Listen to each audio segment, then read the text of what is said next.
حضور نبی اکرم صلی اللہ علیہ وآلہ وسلم نے فرمایا، بے شک تمہارے دنوں میں سے جمعہ کا دن سب سے بہتر ہے۔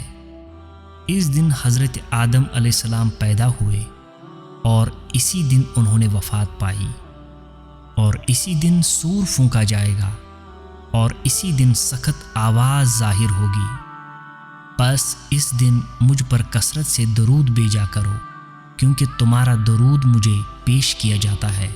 صحابہ کرام نے عرض کیا، یا رسول اللہ، ہمارا درود آپ کے وصال کے بعد آپ کو کیسے پیش کیا جائے گا، جب کہ آپ کا جسد مبارک خاک میں مل چکا ہوگا؟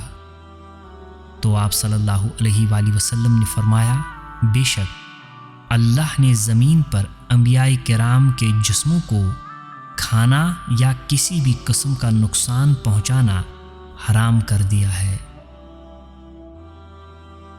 حضور نبی اکرم صلی اللہ علیہ وآلہ وسلم نے فرمایا، کوئی بھی شخص مجھ پر سلام بھیجتا ہے تو بے شک اللہ تعالیٰ نے مجھ پر میری روح لوٹا دی ہوئی ہے اور میری توجہ اس کی طرف مبذول فرماتا ہے، یہاں تک کہ میں اس کے سلام کا جواب دیتا ہوں۔ حضور نبی اکرم صلی اللہ علیہ وآلہ وسلم نے فرمایا، جس نے میری وفات کے بعد میری قبر کی زیارت کی، گویا اس نے میری حیات میں میری زیارت کی۔ حضور نبی اکرم صلی اللہ علیہ وآلہ وسلم نے فرمایا، میں نے خود کو خطیم کعبہ میں پایا اور قریش مجھ سے سفر معراج کے بارے میں سوالات کر رہے تھے۔ انہوں نے مجھ سے بیت المقدس کی کچھ چیزیں پوچھیں جنہیں میں نے یادداشت میں محفوظ نہیں رکھا تھا، جس کی وجہ سے میں اتنا پریشان ہوا کہ اس سے پہلے کبھی اتنا پریشان نہیں ہوا تھا۔ تب اللہ تعالیٰ نے بیت المقدس کو اٹھا کر میرے سامنے رکھ دیا۔ وہ مجھ سے بیت المقدس کے متعلق جو بھی چیزیں پوچھتے، میں اسے دیکھ دیکھ کر انہیں بتا دیتا، اور میں نے خود کو گروہ انبیاء کرام علیہم السلام میں پایا۔ میں نے دیکھا کہ حضرت موسیٰ علیہ السلام کھڑے مصروف صلات تھے، اور وہ قبیلہ شنوا کے لوگوں کی طرح گنگریالے بالوں والے تھے۔ اور پھر دیکھا کہ حضرت عیسیٰ بن مریم علیہ السلام کھڑے مصروف صلات تھے، اور عروہ بن مسعود ثقفی ان سے بہت مشابہ ہے۔ اور پھر دیکھا کہ حضرت ابراہیم علیہ السلام کھڑے مصروف صلات تھے، اور تمہارے آقا یعنی خود حضور نبی اکرم صلی اللہ علیہ وآلہ وسلم ان کے ساتھ سب سے زیادہ مشابہ ہے۔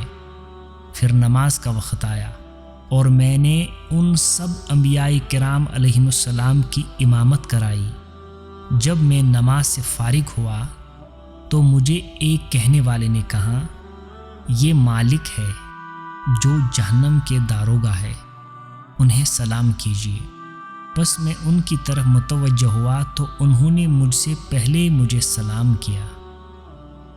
حضرت سعید بن عبدالعزیز رضی اللہ عنہ سے روایت ہے کہ جب ایام حرہ یعنی جن دنوں یزید نے مدینہ منورہ پر حملہ کروایا تھا کا واقعہ پیش آیا، تو حضور نبی اکرم صلی اللہ علیہ وآلہ وسلم کی مسجد میں 3 دن تک اذان اور اقامت نہیں کہی گئی، اور حضرت سعید بن مصعب رضی اللہ عنہ جو کہ جلیل القدر تابعی ہیں، انہوں نے مسجد نبوی میں پناہ لی ہوئی تھی، اور انہوں نے 3 دن تک مسجد نہیں چھوڑی تھی، اور وہ نماز کا وقت نہیں جانتے تھے مگر ایک دھیمی سی آواز کے ذریعے جو وہ حضور نبی اکرم صلی اللہ علیہ وآلہ وسلم کی قبر انور سے سنتے تھے۔